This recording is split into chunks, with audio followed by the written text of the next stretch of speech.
Tranche de vie, une émission proposée par JF. Début de la première partie.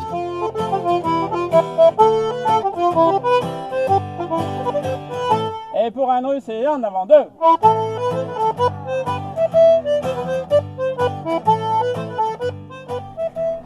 Amis auditeurs de Tranche de vie, je me trouve aujourd'hui dans un hameau de Charente-Limousine où deux Hollandais, Anne Rus et Dirk, qui ont choisi d'y prendre leur retraite, organisent une petite fête. Nous allons participer à cette fête en votre compagnie et rencontrer les gens qui ont été invités.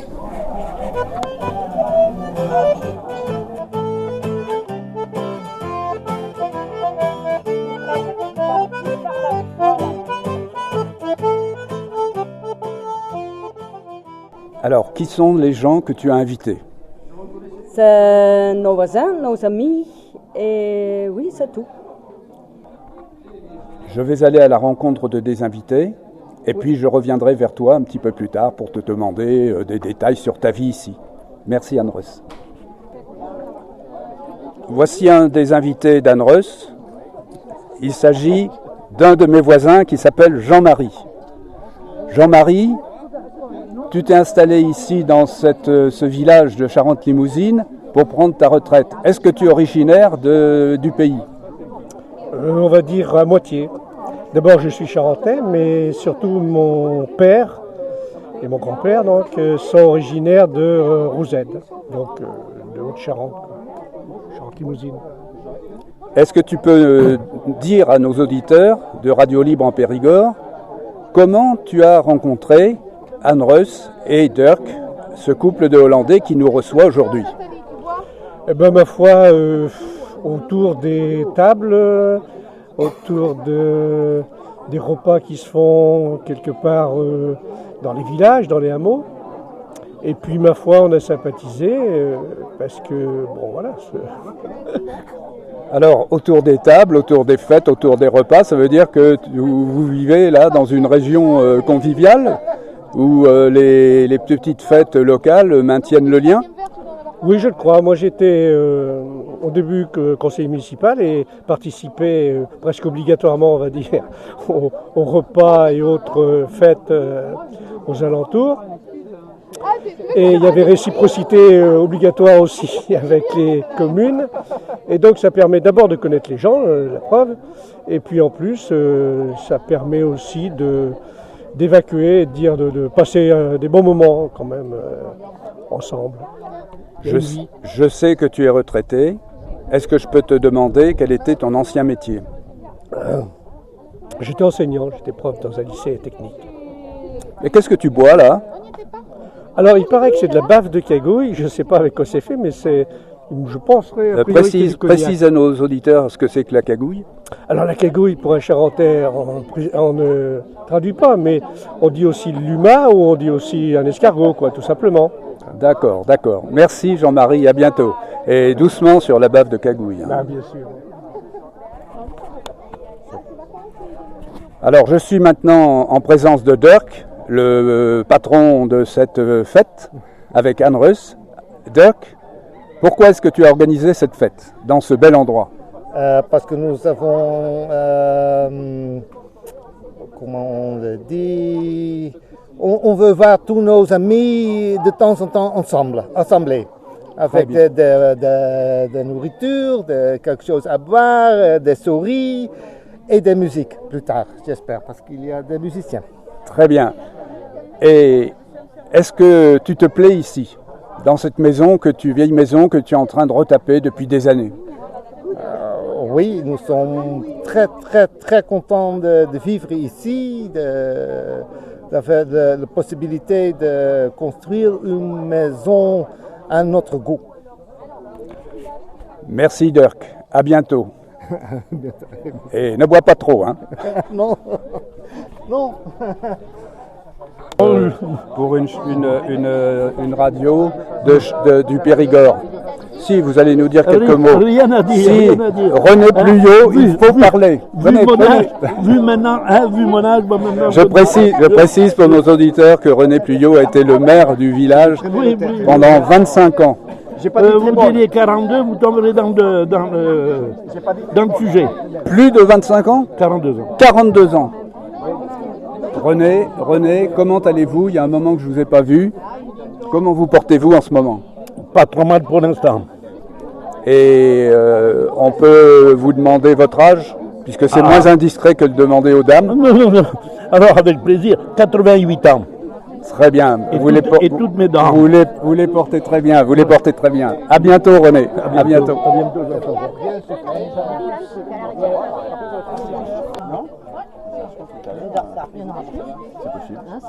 Jean-François. Tu reviendras me voir.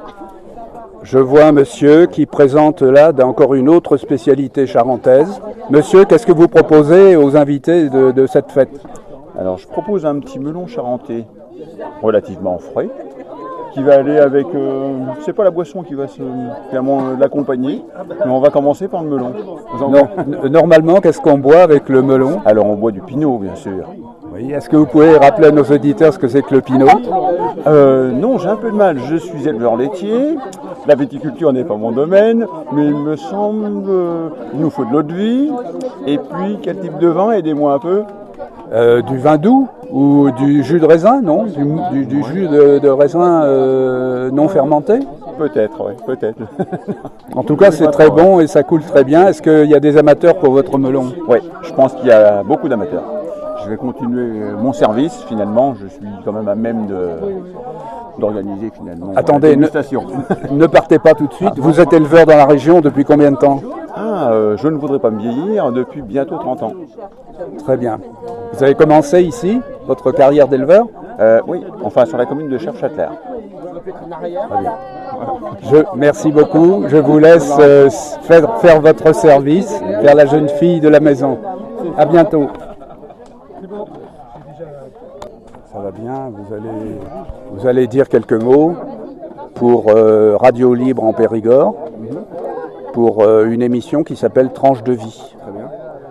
Et qui va être consacrée à la petite fête organisée par Anne-Reuss et Dirk. Très bien. Je crois que vous vous appelez Marc. Oui, absolument.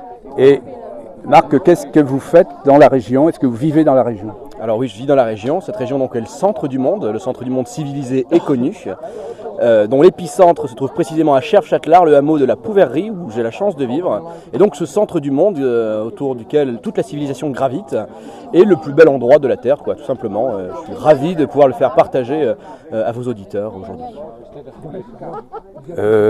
Vous avez déjà combien d'apéritifs, s'il vous plaît? Un demi. Un demi, c'est vous dire si je suis sérieux. Si vous avez fait cet effet. Bon, dites-moi plus sérieusement, comment est-ce que vous avez connu Anne-Reuss et Dirk, nos hôtes aujourd'hui? Des gens absolument charmants qui sont avides de contact humain. Et donc, si on est un peu dans la même veine, c'est très facile de discuter et de s'apprécier très rapidement et donc d'échanger autour d'une journée comme celle-ci. Donc vous diriez que ce sont des gens qui sont bien intégrés à la vie locale? Absolument, des gens adorables, des vrais humains. C'est extraordinaire, c'est extraordinaire. Et même la barrière de la langue n'est même plus une barrière, je vais vous dire. Ah, c'est vrai que je sais d'expérience qu'ils ont fait de gros efforts pour s'intégrer de ce côté-là. Ouais. Et puis même quand on veut communiquer. Heureusement que c'est pas nous qui avons dû aller à leur rencontre en apprenant le néerlandais. Non, absolument. En plus, je suis relativement feignant, donc je les ai laissés faire leur programme en français, très admiratif. Bravo à eux et merci surtout. Et j'invite vos auditeurs à venir visiter la Charente-Limousine. Mais certainement, mais vous savez que nos auditeurs qui habitent dans le Périgord principalement s'imaginent eux aussi qu'ils vivent au paradis. Alors merci Marc, à bientôt. Avec plaisir.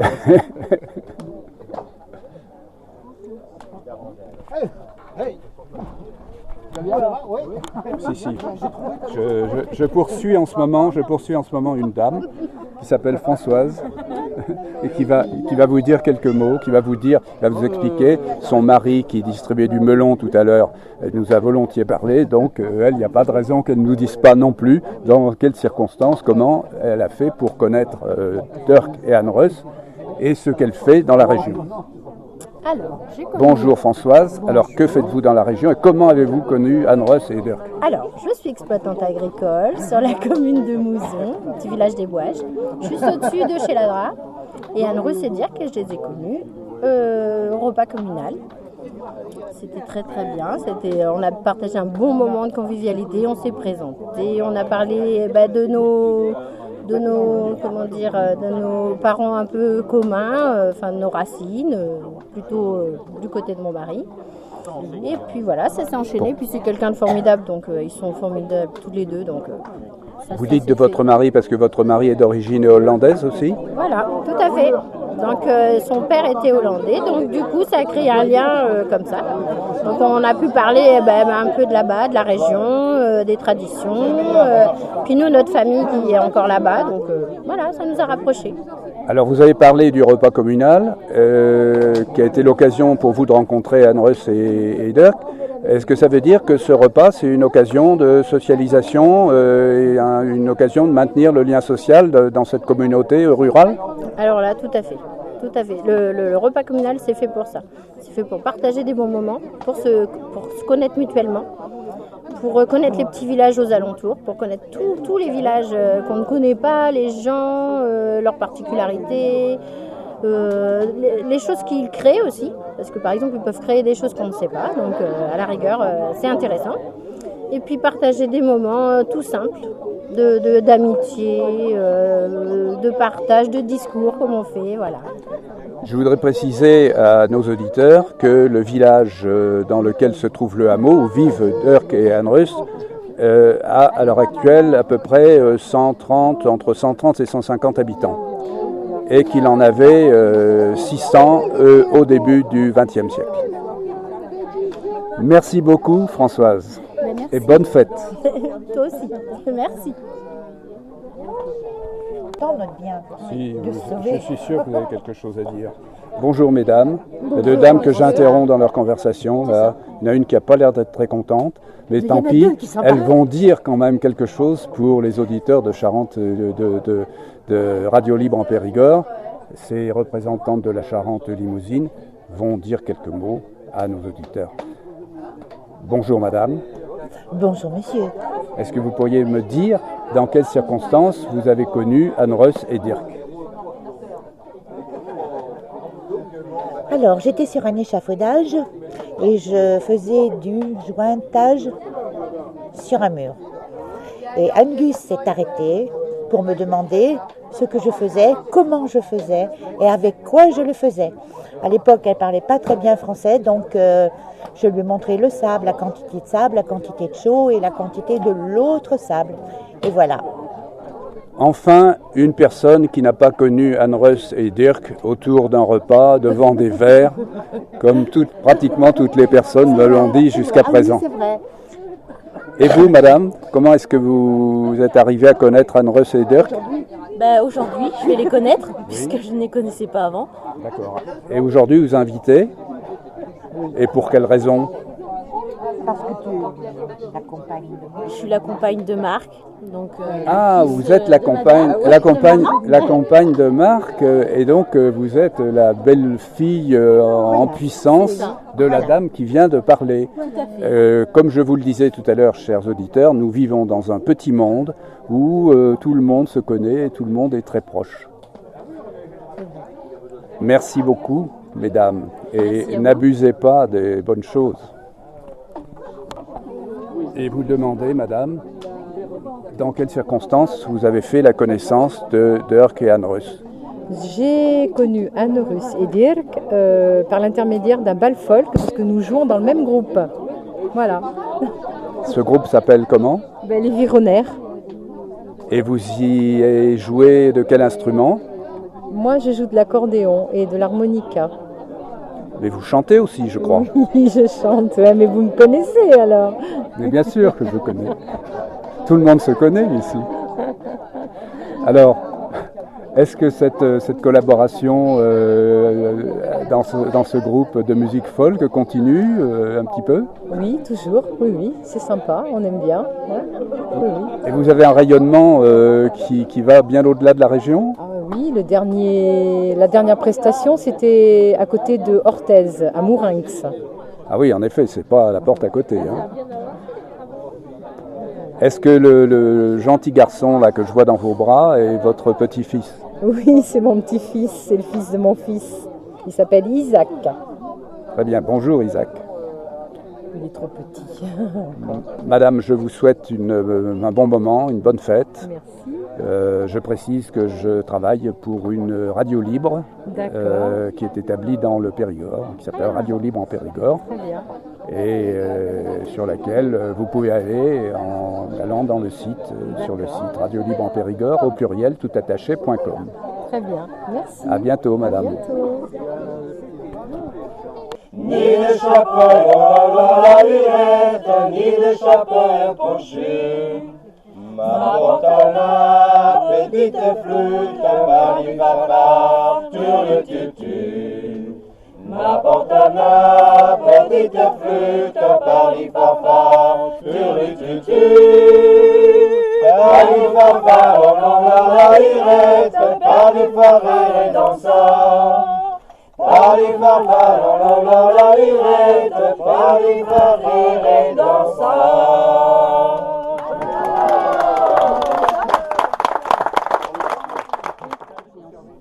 Anne Russ va accompagner la prochaine chanson à la flûte.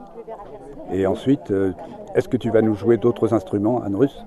Plus tard, parce que je suis encore un peu pressée. Il y a tant de monde, pas tout le monde n'est pas là encore. Et on va manger dans un petit moment, donc après le repas peut-être. On pourra t'applaudir. Le cœur de mon mille fantas des mots, le cœur de mon mille fantas des mots. Quand le vole vers le soulage un peu, quand le vers soulage un peu. D'un n'est pas jour, que la lune qui raille, d'un n'est pas jour, que la lune d'amour. Qui raille toujours, qui raille le jour. Baissons tes montagnes, les vaux des vallons, baissons tes montagnes, les vaux des vallons. M'empêcha de vers l'oignon jaune, m'empêcha de vers l'oignon jaune tout. D'un guerre n'est pas jour, que la lune qui raille, d'un guerre n'est pas jour, que la lune d'amour. Qui raille toujours, qui raille le jour. Si le sait mourir douce avec effarage, si le sait mourir douce avec effarage, ni réal au guerre ou les crébérailles, ni réal au guerre ou les crébérailles. D'un guerre n'est pas jour, que la lune qui raille, d'un guerre n'est pas jour, que la lune d'amour. Qui raille toujours, qui raille le jour. Madame, bonjour. Bonjour. Est-ce que vous voulez dire quelques mots pour Radio Libre en Périgord sur cette petite fête organisée par Anne Russ et Dirk? Comment avez-vous connu Anne Russ et Dirk? J'ai rencontré Angus à la chorale de Montbron. Et après, nous avons rencontré Dirk, qui danse toujours. Voilà, donc c'est la grande mafia de la chorale. Là, j'ai l'impression qu'il y a des choristes, des musiciens, des chanteurs. Bon, vous habitez la région? Oui, j'habite Chazelles, c'est tout près d'ici. Et vous êtes retiré ici ou vous êtes encore en activité? 40 ans qu'on est là. Ah, vous êtes du pays alors ou vous êtes une pièce rapportée? Pas de très loin, mais la région de Montbron nous avait séduit, donc on a décidé de s'installer là. Merci madame. Voilà une autre invitée qui est arrivée, et cette fois-ci, il me semble l'avoir entendu parler anglais, et donc je vais l'interroger en anglais parce qu'il préfère utiliser cette langue que le français. Good morning. What's your name, please? It's Matthew. Matthew. Matthew, are you living in the village? Part-time, yes. You are. How did you get acquainted with Anne Russ and Dirk, our host today? Well, they are opposite neighbours, so they are the closest people that we live to. So they came and introduced themselves when we first moved here about 18 months ago. Voilà, alors Matthew a rencontré Anne Russ et Dirk parce qu'il est un de leurs plus proches voisins et donc il vit là une partie du temps et c'est pour ça qu'il a été invité à cette fête. Matthew, what do you like in this surrounding where you decided to live part-time? Well, it's very beautiful, it's very quiet. Compared to the UK, which is now incredibly busy and lots of traffic and lots of noise, it's the complete antithesis of that. So we love the tranquility. Matthew est venu ici à la recherche de la tranquillité et de la quiétude qui, selon lui, n'existe plus ou seulement rarement en Grande-Bretagne. Matthew, what is your job in Britain? So I work for a big computer company, American computer company, that has software solutions that prevent fraud, credit card fraud. Matthew est un informaticien qui travaille dans une grande société d'informatique. Are you on holiday presently? No, I come back every weekend. J'espère, chers auditeurs, que vous avez compris que Matthew revenait tous les week-ends. Ça veut dire qu'il est vraiment accroché à cette région et qu'il en est vraiment amoureux. How about your wife? Does she like to be here, as you say? Or? She absolutely loves it. Yeah. So she's now growing vegetables in the garden. She walks the dogs over the lakes every day for a couple of hours, and she just absolutely loves it here. Matthew dit que son épouse aime aussi beaucoup cette région, qu'elle fait le jardin, qu'elle promène les chiens, qu'elle va se baigner dans les lacs qui sont à proximité, sur la Charente, sur la Moulde. Et donc voilà, deux amis inconditionnels de la Charente-Limousine. Merci Matthew. Thank you very much. Alors, un petit peu plus tard, vous entendez peut-être que les gens parlent un peu plus fort, ils ont mangé, ils ont bu, et maintenant il est temps de revenir vers certains des invités qui ne nous ont pas encore parlé.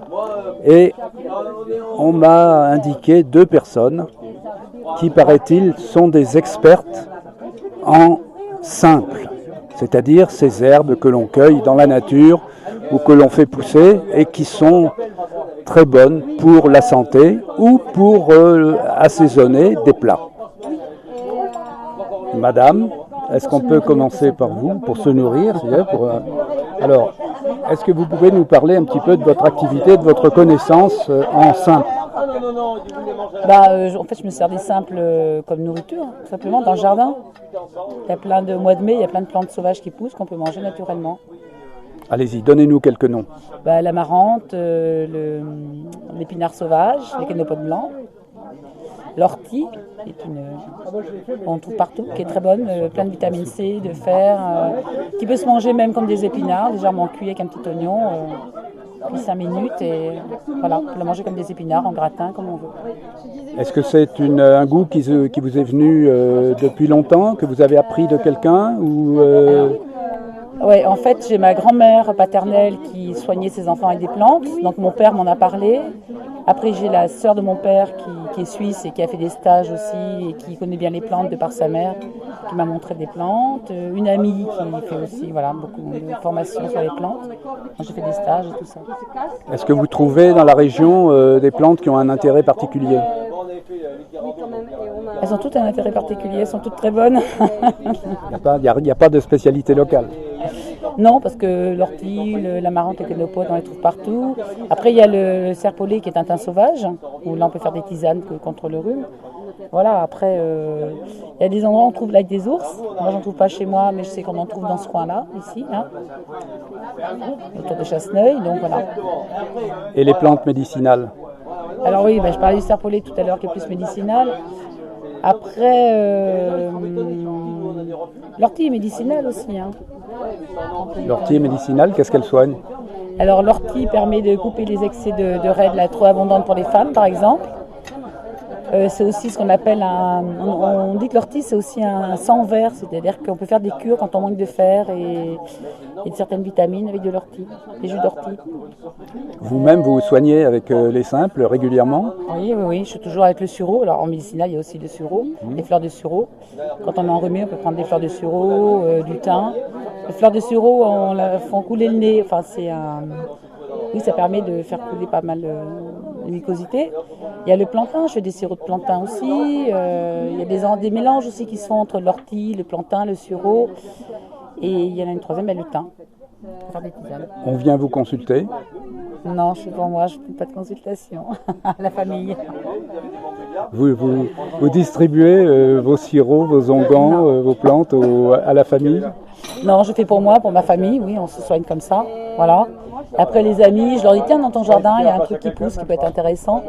Après, il y a des professionnels qui font des stages et je conseille d'aller voir les professionnels. D'accord, vous entretenez vos connaissances. J'entretiens mes connaissances, ouais.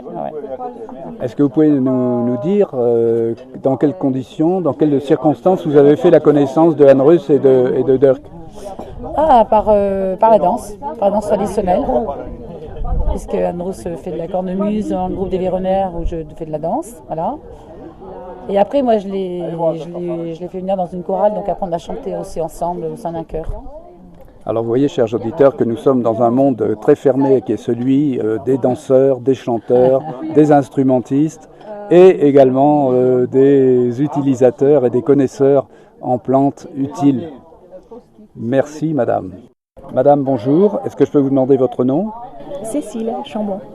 Alors, vous faites partie de cette petite fête organisée par Anne Russ et Dirk. Est-ce que vous pouvez me dire d'abord dans quelles conditions vous avez fait la connaissance de nos hôtes? Eh bien, Anne Russ, elle est musicienne, comme vous le savez peut-être, et quand elle est venue habiter ici en Charente, elle a cherché un groupe pour jouer de la musique. Et donc, on lui a indiqué le groupe qui est à Montembeuf et qui s'appelle Lou Véronnaire. Voilà, c'est la grande mafia des Véronnaires sur lesquels je tombe régulièrement depuis ce matin, ici. Alors, les chanteurs, les instrumentistes, les danseurs. Alors, vous faites donc partie de la troupe des Véronnaires, mais vous avez une autre spécialité qui est l'utilisation, la connaissance des bonnes plantes. Est-ce que vous pouvez nous en dire quelques mots? Connaissance sur les plantes, disons que j'ai appris avec des amis à les utiliser pour les consommer surtout. Donc les plantes qui poussent autour de mon jardin, les mauvaises herbes que j'arrachais chaque année, maintenant je les consomme. Mais vous avez appris sur le tas, vous avez appris avec quelqu'un à reconnaître ces plantes, à les utiliser? J'ai appris avec une personne qui a une association ici en Charente. Ça fait à peu près une dizaine d'années et cette association s'appelle les Jardins d'Isis. Et la personne qui l'a créée, c'est Katia Jacquel. Et donc elle organise des sorties de gastronomie sauvage où on part en cueillette. Le matin, on cuisine nos plantes et ensuite on les consomme. Alors vous, c'est uniquement gastronomique. Mais est-ce que c'est médicinal aussi, comme la personne qui m'a parlé auparavant? Non, pas vraiment. Non, c'est juste gastronomique. Et est-ce que vous pensez que vous pouvez trouver dans la nature, dans le milieu où nous sommes ici, à peu près de quoi vous nourrir, au moins en partie? Ça, j'en sais rien. Je sais pas, j'aperçois les vaches là-bas aussi, donc ça peut faire partie. Alors on va poser la question autrement. Est-ce qu'il y a dans les plantes que vous récoltez des choses qui sont susceptibles d'améliorer vraiment votre ordinaire? Soit comme condiment, soit comme aliment? Oui, il y a des plantes qui ont un parfum, surtout les fleurs par exemple. Je pense aux fleurs sauvages ou aux fleurs qu'on peut aussi avoir dans les jardins si elles ne sont pas. On peut faire plein des sirops ou alors ça dépend des saisons. Par exemple, je pense à l'acacia. Oui. Cette année, j'ai fait du sirop d'acacia. Du sirop d'acacia. Oui, avec les fleurs d'acacia, on fait des beignets, mais aussi on peut faire du sirop. Ah bon? Allez, il faut ajouter beaucoup de sucre alors. Ah oui, c'est vrai. Oui, oui. Mais dans toutes les recettes, on rajoute des choses. On ne prend pas que les fleurs sauvages. Bon, très bien. Et alors, donnez-nous les noms de quelques plantes comestibles qui sont particulièrement bonnes. Moi, je sais qu'on peut manger les capucines, mais en dehors de ça, c'est à peu près tout. Moi, j'ai appris à utiliser l'onagre, par exemple. Une grande plante, une fleur jaune, qui est très parfumée. Donc, on peut faire des crèmes parfumées à l'onagre. Je pense aussi à une autre plante qui est la consoude. Oui, la consoude, oui. Qui peut avoir aussi des propriétés. Moi, je ne connais pas toutes les propriétés des plantes, mais on peut aussi utiliser les feuilles de consoude ou les feuilles de bourrache. Les fleurs de bourrache aussi, les petites fleurs bleues. C'est décoratif et c'est un petit goût particulier. Je ne sais pas si vous avez déjà vu. Si, je sais. Il m'est arrivé de manger des plats de Anne russe décorés avec des fleurs de bourrache. Voilà, donc ça décore les salades, c'est joli. Et puis les pâquerettes aussi, vous pouvez les utiliser. Ça n'a pas forcément de goût, la pâquerette. Ça a un petit goût, mais enfin, pas celui auquel on pourrait attendre. Bon, écoutez, merci beaucoup. Alors, donc c'est une passion ou c'est un passe-temps? C'est les deux. C'est les deux. Est-ce que vous préparez aussi des choses qui peuvent... Vous avez parlé du sirop d'acacia, vous préparez des choses qui peuvent se conserver, qui peuvent être utilisées toute l'année? En fait, moi, je les utilise en fonction de leur floraison ou de la saison. Enfin, je change, je ne conserve pas les plantes vraiment. Mais il y a des plantes comestibles d'hiver? Il y en a certainement moins, on sort moins l'hiver aussi, on a moins envie d'aller cueillir, mais oui, il doit en exister. J'ai jamais fait de sortie l'hiver, souvent l'automne ou au printemps surtout. Quand même, la gastronomie des plantes sauvages, c'est quand même plutôt de la belle saison. Hein. Oui. Merci beaucoup, madame.